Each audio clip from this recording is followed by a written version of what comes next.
अब आप कुछ लोग कहते हैं इतना पीछे इतिहास जानने में क्या जरूरत है, तो मैं इसीलिए तो कल की बात कर रहा हूं भाई। मैं इतिहास की बात तो बार बार मुझे रेफरेंस देना पड़ता है।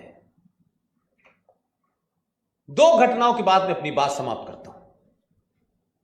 भारत का संविधान देखा आप लोगों ने? ओरिजिनल संविधान के बारे में कुछ पता है आपको? आप लोग, दोनों लोग आपके राज्य के हैं और दोनों लोगों की स्थिति ऐसी है कि सरकार में 500 मंत्री हैं लेकिन 2 ही हैं सिर्फ।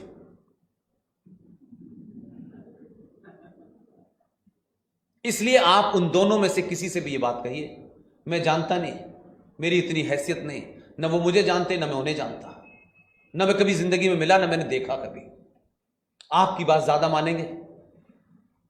आप उनसे सिर्फ इतना ही कहिए कि जो भारत का ओरिजिनल संविधान है, उस संविधान की ओरिजिनल कॉपी पार्लियामेंट में हीलियम गैस के अंदर रखी हुई है। 97 में सरकार ने एक कोशिश ये की थी कि उस ओरिजिनल कॉपी का रेप्लिका छपवाएं। ओरिजिनल रेप्लिका जो है वो छपी, मैंने सुना है, फिर वो खत्म हो गई, अब अवेलेबल नहीं है। मैं ऐसी चीजों की खोज में रहा। मैं किसी के घर गया, मुझे बताया गया कि वर्तमान में जो लोकसभा के स्पीकर हैं उनके पास शायद एक कॉपी है।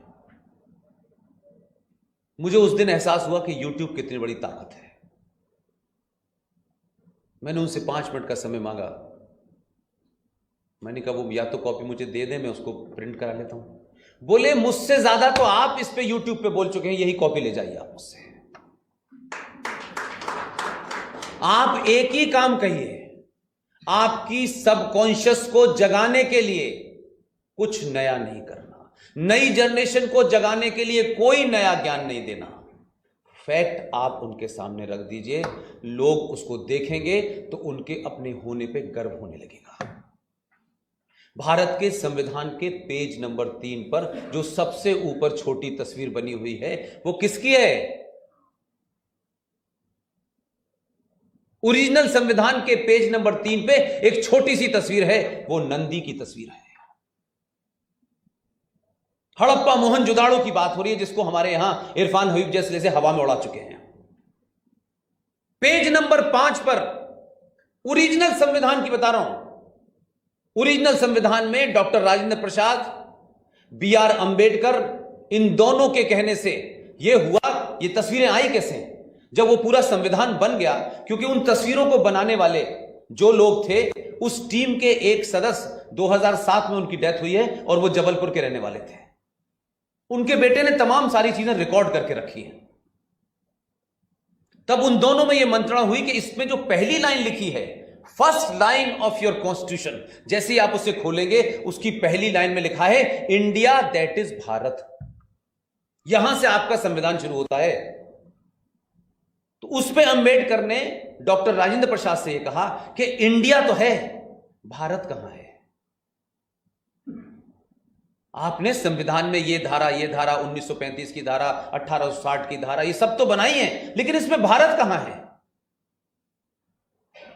तब अंबेडकर और डॉक्टर राजेंद्र प्रसाद ने शांति निकेतन बंगाल के एक बहुत बड़े आर्टिस्ट थे नंदलाल बोस, उनको बुलाया और कहा कि आप एक टीम बनाएं। उस टीम में मनोहर जी मौजूद थे जो जबलपुर के थे, और उसके बाद उनसे कहा कि आप इसकी स्टडी करें और इसमें से जैसे कहीं फंडामेंटल राइट्स लिखे हुए हैं, कहीं ड्यूटीज लिखी हुई हैं, उनके हिसाब से कोई चित्र बनाएं, जिससे ये जो जगह खाली है उन चित्रों के माध्यम से हम हजारों साल की संस्कृति को प्रतिष्ठित कर सकें। नंदलाल बोस ने वो कमेटी बनाई, चित्र बने। 40 चित्रों में से 22 चित्र आपके ओरिजिनल संविधान में छापे गए ऑफिशियली। उसके पेज नंबर 3 पर जो चित्र है उसमें भगवान राम, सीता और लक्ष्मण जी श्रीलंका से जब लौट रहे हैं तब का सीन है। उसमें कृष्ण भगवान है, उसमें महाराज छत्रपति शिवाजी हैं, उसमें सुभाष बोस है, उसमें महावीर हैं, उसमें गुरुकुल है। अगर ये संविधान, अगर यही कॉपी आपने उसमें अमेंडमेंट किए हैं, वो तो आपका प्रेरोगेटिव है, अमेंडमेंट करिए। लेआउट को क्यों छेड़ा आपने? अमेंडमेंट तो आप 150 से ऊपर कर चुके, तो वो तो आप करिए। हम तो आज भी कहते हैं आप 200 और कर लीजिए, लेकिन लेआउट को क्यों छेड़ा? वो तो उसी संविधान का हिस्से के तहत थे, कोई खूबसूरत लगने के लिए फूल पत्ती थोड़ी बनाए गए थे। अगर वो उस देख लें आप, तब आपको लगेगा कि आपके उस दौर में भी लोग बड़े बड़े राष्ट्रवादी थे। उन्होंने बहुत दूर की सोची थी, बहुत दूर की सोची थी। इसी तरीके से एक घटना और बताता हूं। वो मैं आया हूं और आप ही के जो दौलत खाना है आपका, उसमें वो कैलेंडर ला के रखे हैं मैंने, वहां से लेके इसीलिए आया हूं ताकि मैं आपको दे दूं। 1952 में भारत की पार्लियामेंट में जब तमाम चीजों पे चर्चा हो चुकी, तो वो चर्चा हुई और फिर बंद हो गई, हुई फिर बंद हो गई, लेकिन कॉन्क्रीट जो बहस हुई वो 57 में हुई और यह कहा गया कि भारत का तिरंगा है, भारत का पक्षी है, भारत का जानवर है, भारत का ये है, भारत का वो है, लेकिन भारत का कैलेंडर कहां है? तो कुछ गोल टोपी वाले खड़े हो गए, यही कैलेंडर ठीक तो है। उनका ना तो इतना दबाव पड़ा भारत की पार्लियामेंट में कि जवाहरलाल नेहरू ने एक कमेटी बनाई और उस कमेटी का नाम था कैलेंडर सुधार समिति। प्रोफेसर साहा जो बहुत बड़े साइंटिस्ट थे, उनको चेयरमैन बनाया। इलाहाबाद विश्वविद्यालय के भौतिक गणित के जितने भी प्रोफेसर थे वो उसके मेंबर बने, 7 या 8 मेंबर बने। और यहां जो महाराष्ट्र में एक अखबार निकलता था केसरी, उसके संपादक को बनाया। पीयूष भाई अब देखिए जरा, और उन लोगों ने पूरी रिपोर्ट तैयार की और रिपोर्ट तैयार करके उन्होंने ये कहा कि भारत का कैलेंडर सत संवत से होना चाहिए। कुछ लोग खड़े हो गए कि हिंदू कैलेंडर है, तो आप जानते हैं कि उस जमाने के लोगों ने तबीयत से उन्हें समझा दिया कि हिंदू क्या होता है और सत संवत क्या होती है, और दोनों सदनों से पूर्ण बहुमत से वो कैलेंडर पास हो गया कि भारत का कैलेंडर सत संवत से छपेगा। सत संवत वो टर्मोलॉजी है, क्या बोलते हैं, संस्कृत का शब्द है, लेकिन शुद्ध साइंस के ऊपर है। डेट टाइम कैसे होगा वो उसके ऊपर था, उसका किसी हिजरी से या किसी पैगंबर से या ईसा मसीह से नहीं था कोई लेना देना।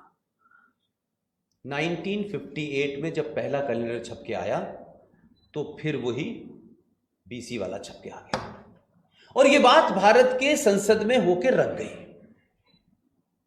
मैं इस दौर में जब चलना शुरू किया मैंने 14 से, तो मुझे कुछ लोग मिले, भास्कर जी की तरह थे वो लोग। A4 साइज पे जरा उनका दीवानापन तो देखिए, उनका कमिटमेंट तो देखिए, जो अपनी जिंदगी जी चुके हैं, जिन्हें कुछ नहीं मिलना, लेना नहीं, देना नहीं, तन पे एक वो पुराने जमाने वाली जो अंडरशर्ट होती थी वो पहने हुए, वो मुझे ऐसे ही कहीं मिल गए। वो तो मुझे थोड़ा सा because of my journalistic background मुझे शौक भी होता है लोगों से, भाई आदमी ऐसा क्यों कर रहा है। तब उन लोगों ने मुझे बताया कि हम A4 साइज पे वो कैलेंडर बनाते हैं जो भारत की पार्लियामेंट ने पास किया। तो मेरे कान खड़े हुए, मैंने कहा कौन सा कैलेंडर, कौन सी पार्लियामेंट? तब उन्होंने कुछ कुछ धुंधला धुंधला बताया मुझे, ऐसा था, इस डेट में हुआ था, इस डेट में हुआ था। अब मैं ये तो मानता था कि भाई ये कोई कमिटेड लोग हैं, हो सकता है इन्हें चीज़ें याद ना हो। मैं यहाँ आया करीब 1-1.5 महीने तक भारत की पार्लियामेंट में जो प्रोसीजर होता है, मैंने कहा इस डेट की क्या क्या वो हुई है, ऐसी कोई डिबेट हुई है? तो अब क्योंकि बहुत सारी चीज़ें डिजिटल हो गई तो वो मिल गई मुझे। उस सब को निकाला, निकालने के बाद मैंने उसकी पूरी स्टडी कर ली कि असल में टेक्निकली ये सही है कि नहीं है। उसके बाद फिर हमने क्या किया कि उसकी कॉपी बनाई और रिजर्व बैंक ऑफ इंडिया को दे दी, और रिजर्व बैंक ऑफ इंडिया को हमने डाटा ये लगाया कि this is passed by parliament. Parliament की पास की हुई चीज सरकार से भी बड़ी होती है क्योंकि वो पार्लियामेंट की प्रॉपर्टी होती है। दोनों सदनों ने, रिजर्व बैंक के लोगों को समझ ही नहीं आया महीनों के कि हम क्या बकवास कर रहे हैं। फिर एक कैलेंडर बनाया, फिर उनको कैलेंडर दिया। अब क्योंकि कंप्यूटर एक्सेप्ट ही नहीं करता, लेकिन एक चीज इसलिए नहीं कि उस कैलेंडर से मुझे यह था कि आने वाली नस्ल को यह पता चले कि पुष्पेंद्र को पता था, इनको पता था, इनको पता था, तो फिर इन्होंने किया क्यों नहीं कुछ? वो गाली ना दे और ये सच्चाई मेरे जाने के बाद पता चलेगी तो कहेंगे दुनिया का भाषण देते थे हमारे अब्बा जान, लेकिन काम की बात नहीं बताई उन्होंने। उस कैलेंडर को बनवाया, रिजर्व बैंक ऑफ इंडिया ने नोटिफाई किया पूरे देश के अंदर, इंडियन बैंक एसोसिएशन को लिखा, सत संवत की तारीख का पड़ा चेक आपको एक्सेप्ट करना है, आप अपने कंप्यूटर में अमेंड कर लीजिए।